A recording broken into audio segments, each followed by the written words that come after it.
In 2006, probably the most absurd wedding took place in South Sudan. The main character, named Charles Tom, was relaxing at a village fair and tasting the local drinks. Our hero drank a lot of alcohol. He somehow managed to stumble home, but for some unknown reason, he didn't go to sleep in his own house and instead climbed into his neighbor's barn. Charles lay down on the hay and started falling asleep when suddenly a goat from the other end of the barn woke him up.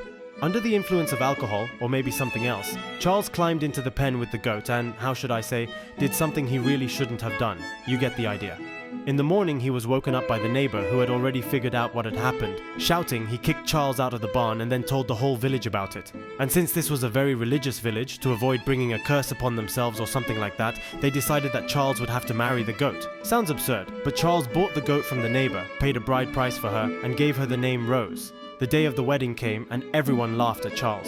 It was especially funny for those who imagined their wedding night. By the way, I'll attach some photos from the wedding below.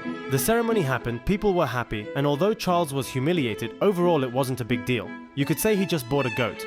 But a couple of months later, the goat's belly started to swell. Charles, thinking she was sick, called the neighbor, and then it turned out that Rose was pregnant. And since Rose didn't have a male goat, the news quickly spread around the village. Basically, people were saying that Charles had made love to the goat. 2 months later, the goat gave birth to 2 completely healthy kids, and so people stopped making fun of Charles. But there was just one catch. Most likely when Charles bought the goat, she was already pregnant, because, surprise, a goat can't get pregnant from a human.